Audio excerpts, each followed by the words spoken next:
والی کون و مکان سید انس و جاں جناب احمد مجتبیٰ محمد مصطفیٰ صلی اللہ علیہ وآلہ وسلم کی بارگاہ میں درود شریف کا نذرانہ عقیدت پیش کر لیں۔ اللہم صلی علی سیدنا و مولانا وعلی آل سیدنا و مولانا محمد مبارک وسلم صلاۃ و سلام علیک یا رسول اللہ صلی اللہ علیہ وسلم۔ سب سے پہلے ہم ایک بات کی وضاحت کر دیں۔ ابھی ہم 2 دن سے آپ کے سامنے مولا کائنات حضرت علی رضی اللہ تعالی عنہ کے کمالات، ان کی شہادت اور ان کے اقوال پیش کیے۔ اس میں میری زبان سے ایک جگہ نکل گیا تھا کہ حضرت علی تیسرے خلیفہ ہیں،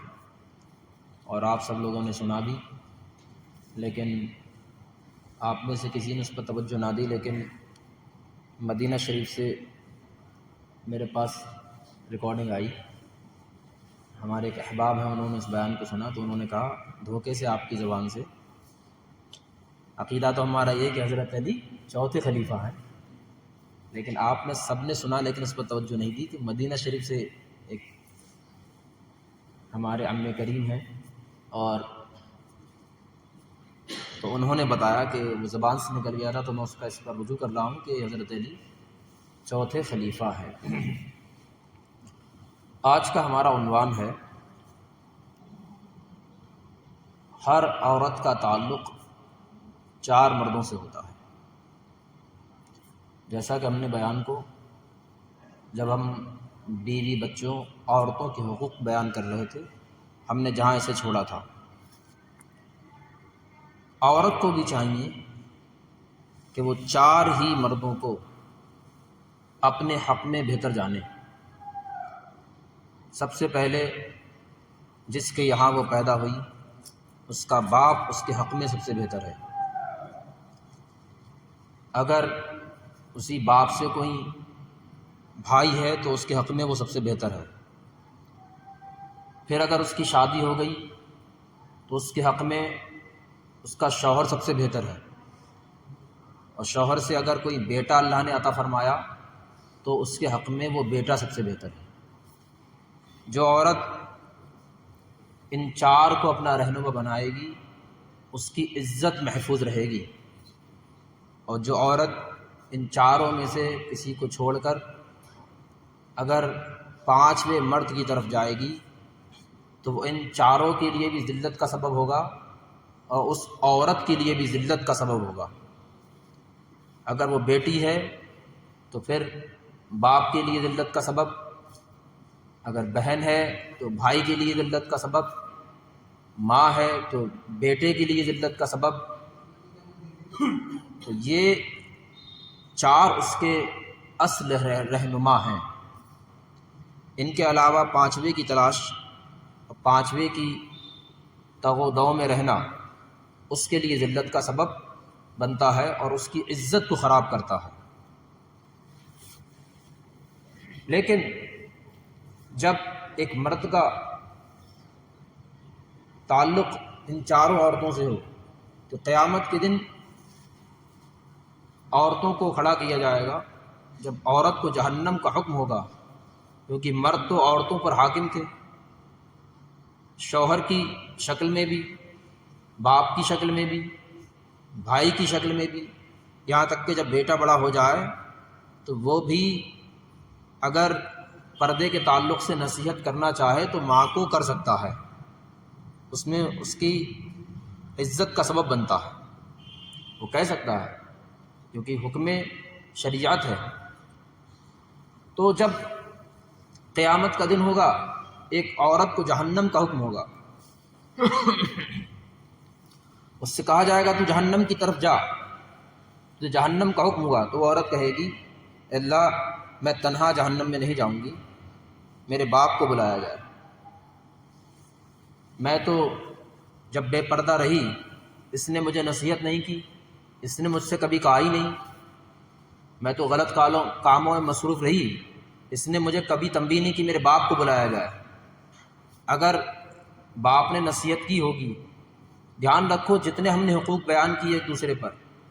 وہ بری الذمہ ہے جو اسے نصیحت کر دے، اس پر گرفت نہیں ہوگی، اور جس نے اس پر نصیحت نہیں کی تو اس پر اس کی پکڑ ہوگی۔ جیسے کوئی شوہر ہے، اس کی بیوی نافرمان ہے، نماز نہیں پڑھتی، بے پردہ رہتی ہے، بازاروں میں گھومتی ہے، تو ہماری اور آپ کی نظر میں ذمہ دار تو شوہر ہوتا ہے،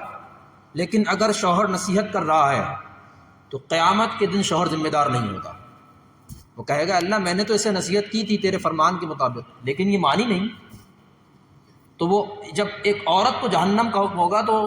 وہ عورت کہے گی اللہ میں اکیلے جہنم میں نہیں جاؤں گی، میرے باپ کو بلایا جائے، یہ مجھ پر حاکم تھا، اس نے مجھے پالا پوسا بڑا کیا، مجھے اچھا کھلایا، مجھے اچھا پہنایا، لیکن میرے لیے جس وجہ سے میں جہنم میں جا رہی ہوں بے پردگی کے سبب، اس نے مجھے اس چیز پر روکا نہیں، تو اس کو بھی میرے ساتھ جہنم میں ڈالا جائے۔ تو اس کو اور اس کے باپ کو اس سبب سے جہنم میں ڈالا جائے گا۔ پھر جب ایک بہن کو جہنم میں ڈالنے کا حکم ہوگا تو وہ بہن کہے گی اللہ میں جہنم میں تنہا نہیں جاؤں گی، میرے اوپر تو میرا بھائی تھا، اور جب میں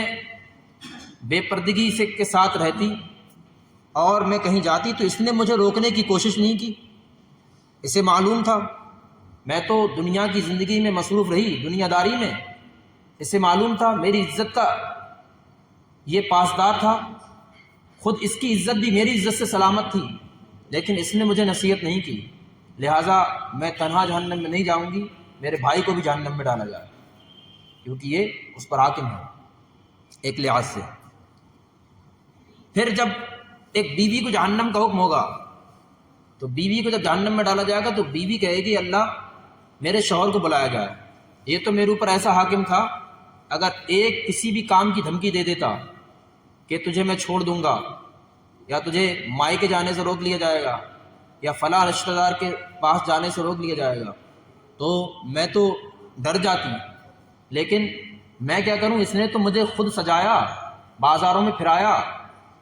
اور جگہ جگہ کی سیر کرائی، مجھے گھمایا، اور بلکہ یہ تو میرے حسن کی اور داد طلب کرتا تھا کہ جب لوگ کہتے تھے تیری بیوی بڑی حسین و جمیل ہے تو تم مجھے اور یہ سجا کے سوار کے گھمایا کرتا تھا۔ تو سب سے بڑی گرفت جو ہوگی وہ شوہر کو ہوگی کہ جو اپنی بیوی کی حسن کی داد وصول کرتا رہا، اس کو بے پردگی کے ساتھ پھراتا رہا، تو وہ بیوی کہے گی اللہ میں تنہا جہنم میں نہیں جاؤں گی، اس کا ذمہ دار میرا شوہر ہے، یہ میرے اوپر حاکم تھا، اگر یہ مجھے سختی کرتا تو میں اس سے رک جاتی، اگر یہ مجھے حکم دیتا تو میں نماز پڑھتی، لیکن اس نے مجھ سے کچھ نہ کہا تو اسے بھی جہنم میں ڈالا جائے۔ پھر حکم ہوگا ایک بیٹے کو بلایا جائے، ایک ماں کو جب جہنم کا حکم ہوگا تو وہ کہے گی میرے بیٹے کو بلایا جائے۔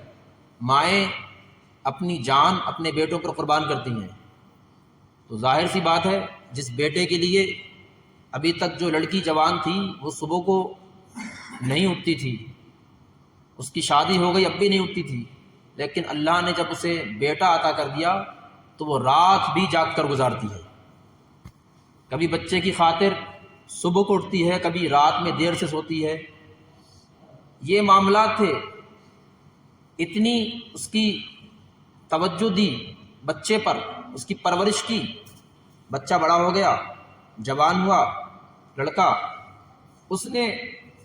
شریعت کو جانا تو ماں کہے گی میں تو اس کی اتنی بات مانتی تھی، اس کے لیے میں نے سب کچھ کیا، اپنے زیور بھی گروی ڈال دیے، اس کی پڑھائی کی خاطر، اس کی ترقی کی خاطر میں نے سارے کام کیے، لیکن میں نے کچھ کیا اس پر کوئی جو نہ رہیں گی، اس نے مجھ سے کبھی کچھ نہ کہا۔ تو کہا اس کی ماں کو تنہا جہنم میں نہ ڈالا جائے بلکہ اس کے بیٹوں کو ساتھ جہنم میں ڈالا جائے۔ تو یہ ایک عورت کا تعلق 4 مردوں سے ہوا، تو 4 مردوں کے لیے ایک عورت جہنم کا سبب بنتی ہے جب کہ وہ مرد اس کا حق ادا نہ کرتے ہوں، اور جس نے اس کی نصیحت کی تو وہ اس سے بری ذمہ ہو گیا۔ کوئی یہ نہ سوچے کسی کی ماں بہن بیٹی بیوی اگر بد چلن ہے تو اس کا ذمہ دار شوہر ہے یا باپ ہی ہے، نہیں، اگر وہ نصیحت کرتے ہیں تو وہ اس سے بری ذمہ ہیں، وہ قیامت کے دن کہیں گے اللہ تیرے فرمان کے مطابق، تیرے رسول صلی اللہ علیہ وآلہ وسلم کے فرمان کے مطابق ہم نے اپنا حق ادا کیا، لیکن یہ پھر بھی نہ مانی تو وہ آج اس کی ذمہ دار خود بن بیٹھی۔ پھر قرآن پاک فرماتا ہے وَلَا تَزِرُ وَازِرَةٌ وِزْرَ أُخْرَىٰ، قیامت کا دن ہوگا کوئی جان ایک دوسرے کا بوجھ نہ اٹھائے گی، کوئی کسی کا کوئی ذمہ دار نہ ہوگا۔ لیکن یہ حقوق تھے جو میں نے آپ کے سامنے بیان کر دیے، تو کوئی کسی کا پرسان حال نہ ہوگا، کوئی کسی کا کچھ پوچھنے والا نہ ہوگا، بلکہ ہم میں جو نیک لوگ ہیں، یہ جو میں نے آپ کو رشتے گنائے بہت اہمیت کے حامل رشتے تھے، لیکن جب قیامت کا دن ہوگا ہمارے پاس ایک نیکی کم پڑ گئی، ایک نیکی کی ضرورت ہے کہ ہمیں کوئی ایک نیکی دے دے، ہم جنت میں چلے جائیں گے۔ تو قرآن کہتا ہے یوم یفر المرء من اخیہ، آدمی اگر اپنے بھائی کے پاس بھی جائے گا نا اس نیکی کے لیے، تو وہ کہے گا آج میں سب کچھ دے سکتا ہوں لیکن ایک نیکی نہیں دے سکتا، ایک نیکی نہیں دے سکتا۔ یہ دنیا دار عمل ہے، یہاں نیکی کر لو، مرنے کے بعد نیکی کا دروازہ بند ہو جاتا ہے۔ پھر تو اگر کوئی ایسا صدقہ جاریہ آپ چھوڑ گئے، کوئی علم نافع ایسا چھوڑ گئے، کوئی اولاد ایسی چھوڑ گئے جو اچھا کام کرتے رہے تو اس کا ثواب ملتا رہتا ہے، لیکن آپ کا نامہ اعمال اب بند ہو گیا، آپ کا کام اب بند ہو گیا، جتنا کرنا تھا آپ نے کر لیا، تو ایک نیکی کے لیے آدمی بھاگا پھرے گا، یہاں تک کہ اپنی ماں کے پاس جائے گا جو دنیا میں بڑی شفقتیں کی تھیں، جو میں نے آپ کے سامنے پیش کی، لیکن ماں بھی کہے گی، اسے دیکھ کے اپنے منہ کو پھیر لے گی کہ آج نیکی کا سوال نہ کر، کیا معلوم کس کو ایک نیکی کی ضرورت پڑ جائے اور جنت میں جانے سے روک لیا جائے۔ وہ امہ و ابی، ماں بیٹے سے، بیٹا اپنے باپ سے، بیٹی ماں سے، شوہر بیوی سے، سب ایک دوسرے سے اعزا اقربا بھاگ رہے ہوں گے، کوئی کسی کا پرسان حال نہ ہوگا۔ یوم یفر المرء من اخیہ وامہ وابیہ وصاحبتہ وبنیہ، سب ایک دوسرے سے بھاگ رہے ہوں گے، جتنے یہ اہم رشتے جن کا ہم نے آپ کے سامنے ذکر کیا، لیکن ایک ہستی ایسی ہے اس دن نہ اسے کوئی خوف ہوگا نہ کوئی غم ہوگا، وہ میرے آپ کے محبوب، اللہ کے محبوب جناب محمد رسول اللہ صلی اللہ علیہ وسلم ہوں گے جو میری اور آپ کی مدد فرمائیں گے۔ وہ ہستی اس دن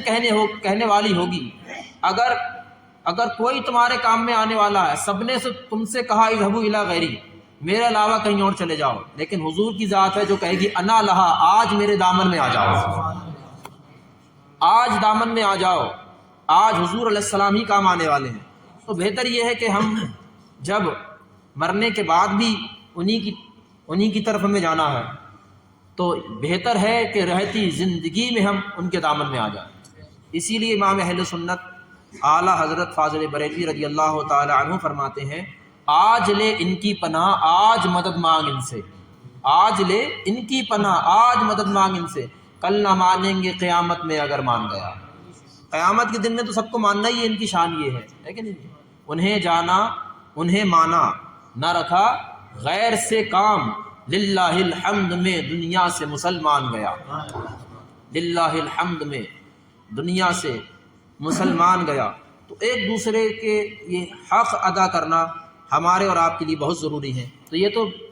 آپس میں خاص رشتے کے حق تھے، ایک مسلمان کا مسلمان پر بھی حق ہوتا ہے، وہ حق یہ ہے کہ اس کو ناجائز نہ ستائے اور اس کا مال ناجائز نہ کھائے۔ آج یہ فیشن بھی بہت تیزی سے چل پڑا کہ آدمی کسی سے کچھ ادھار لے لے تو اسے اس کا احسان ماننا چاہیے، تو احسان ماننا تو بات کی بات، اس سے ہمیشہ کے لیے برائی بن جاتی ہے، اس سے برائی بن جاتی ہے۔ اور کوئی کسی کا 1 روپیہ اگر یہ ایسا کھا لیتا ہے، کہ بندے کے حق پہ ایک چھوٹی سی بات بیان کر رہا ہوں، ورنہ حقوق العباد بھی بہت ہے۔ ایک بات، اگر کسی کا روپیہ آپ نے ایسے ناجائز طور پہ کھا لیا، کھانا تو بات کی بات، کسی کا قرض نہیں دیا، 1 روپیہ قرض لیا، اب دینے کی نیت نہیں رکھتے، کچھ لوگ تو ایسے ہیں ان کے پاس پیسہ ہوتا ہے لیکن ان کی قرض لینے کی عادت بن گئی۔ قرض لینے کی بھی عادت سے بچو، یہ عادت ایسی ہے کہ آپ کتنے ہی مالدار ہو جائیں پھر یہ عادت آپ کی چھوٹے گی نہیں، عادت پڑ گئی آپ کی قرض لینے کی۔ جیسا کہ میں نے بتایا تھا، مانگنے والے کی عادت کبھی مانگنے کی نہیں چھوٹتی، وہ کتنا ہی پیسے والا بن جائے، کیونکہ اس کا یہ بزنس بن گیا، پھر مانگنا نہیں، اس کے لیے بھیک نہیں رہی، اس کا بزنس بن گیا۔ اسی طریقے سے قرض بھی ایک عادت ہے، جب کسی کی قرض لینے کی عادت پڑ جائے تو پھر چھوٹتی نہیں ہے، کتنا ہی مال پاس میں ہو آدمی سوچتا ہے قرض لے کر کروں گا اور پھر دیتا رہوں گا۔ لیکن اگر لے بھی لیا ہے آپ نے قرض تو سنیے، اگر یوں ہی دنیا سے چلے گئے تو حال یہ ہوگا، ویسے اللہ کے رسول کا حکم بھی ہے جب کوئی شخص دنیا سے جائے مال چھوڑے تو اس کے مال سے سب سے پہلے اس کا قرض ادا کرو، سب سے پہلے قرض ادا کرو۔ کیوں؟ قرض کیا کرے گا اس کا معلوم ہے آپ کو؟ ایک تو ہم اچھے آدمی نہیں، ہم نمازی نہیں، ہم پرہیزگار نہیں، ہوگا کیا کہ قیامت کے دن جس شخص پر 1 روپیہ بھی قرض ہوگا تو اس کی 700 با جماعت نمازیں اسے دی جائیں گی جس کا روپیہ قرض تھا، 700 با جماعت نمازیں۔ لیکن ہم نے کیا، ہم تو 1 روپے کو کوئی ویلیو نہیں دیتے، تو 1 روپیہ بھی اگر کسی کا قرض دبا کر کے بیٹھ گئے، دینے کا ارادہ نہیں رکھتے، تو کیا ہوگا؟ 700 با جماعت۔ اب کہو گے ہم نے تو نمازیں پڑھی نہیں، 700 با جماعت دیں گے کہاں سے؟ روپیہ بھی کھا کے بیٹھے اور با جماعت نمازیں بھی ہمارے پاس نہیں، تو دیں گے کہاں سے؟ نیکی ہوں گی تو دیں گے نا۔ لیکن اللہ تو قادر مطلق ہے، جس کا بدلہ جس سے دلوانا چاہے وہ جیسے چاہے دلوا سکتا ہے۔ تو اللہ فرمائے گا اس کے پاس نیکی تو نہیں، لیکن جس کا روپیہ تھا نا اس کے کچھ گناہ ہیں، اس کے گناہ اس کے سر پہ ڈال دو، اس کے گناہ اس کے سر پر۔ اگر اس کے پاس نیکی دینے کے لیے نہیں ہے تو جس کا روپیہ تھا اس کے گناہ اس پر ڈال دو۔ تو کتنے لوگ تو اسی سوچ گئے اب تو تم پیسہ دو مت دو، قیامت کے دن پوچھ لیں گے، گناہ تو ہوئے ہیں تو نیکی تو تمہارے پاس نہیں۔ اگر نیکی نہیں دو گے، کہ کسی سے کہا گیا کہ تمہاری نیکی اسے دے دی جائیں گی اگر تم نے اس کے ساتھ حسن سلوک نہیں کیا، تو وہ کہے گا ہمارے پاس تو نیکی نہیں، ہم دیں گے کہاں سے؟ تو دھیان رکھو، اس کے پاس تو گناہ ہے، اس کے گناہ اللہ تعالیٰ تمہارے سر ڈال دے گا، سر ڈال دے گا۔ اللہ تبارک و تعالیٰ قادر مطلق ہے، جس طریقے سے چاہے ایک دوسرے کے مخلوق سے بدلے دلوائے گا۔ تو ہمیں اور آپ کو چاہیے کہ جو ہم نے خاص رشتوں کا بیان کیا ان کے حقوق کا تو دھیان رکھیں، لیکن آپس میں بھی حقوق کا دھیان رکھیں۔ اس وقت ایک بہت بڑے پیمانے پر مسلمانوں میں کیا پوری دنیا میں یہ چل رہا ہے کہ پیسے ایک دوسرے کے مار لینا، مزدوروں کی مزدوری نہ دینا، غریبوں کو ان کا حق نہ دینا، یہ بہت بڑے پیمانے پر چل رہا ہے۔ ہمیں اور آپ کو چاہیے، اللہ کے نبی صلی اللہ علیہ وآلہ وسلم ارشاد فرماتے ہیں، مزدور کو اس کی مزدوری اس کے پسینہ خشک ہونے سے پہلے دے دو، تاکہ وہ خوش دلی سے کام کرے، وہ اچھے دل سے کام کرے، کیونکہ اس نے محنت کی تمہارے لیے۔ تو اپنے